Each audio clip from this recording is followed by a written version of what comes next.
Pathetic football from Mohun Bagan. ভাই কিছু বলার নেই আমার আলাদা করে।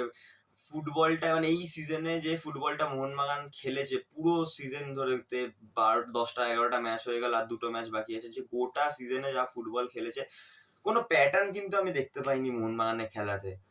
ইস্টবেঙ্গল আমাদের এখন ডাইরেক্ট রাইভেলস টাইটেলের জন্য। ইস্টবেঙ্গল যে খুব আহামরি খেলছে আমি বলবো না, কিন্তু অ্যাটলিস্ট ওদের খেলাতে না একটা প্যাটার্ন দেখতে পাচ্ছি, যে খেলাটাকে তৈরি করছে, থ্রু বানানোর চেষ্টা করছে, মিডফিল্ডের থ্রুতে মিডিল চ্যানেল দিয়ে খেলাটা তৈরি হওয়ার চেষ্টা হচ্ছে ওদের পুরো ম্যাচে বা ম্যাচেস গুলোতে।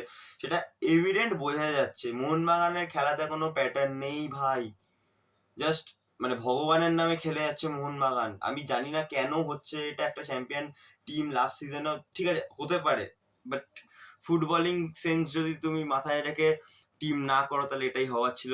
মানে গ্রেগ স্টুয়ার্টকে ছেড়ে রবসন রবিনোকে আনা ওয়াজ আ ব্লান্ডার ফর মি, বাট যা হয়ে গেছে হয়ে গেছে, এখন কিছু করার নেই। ইস্ট বেঙ্গলের সাথে যদি ম্যাচটা জিততে পারে মোহনবাগান, কারণ এখন ডু অর ডাই মোহনবাগানের জন্য, মোহনবাগানকে সব ম্যাচ জিততেই হবে।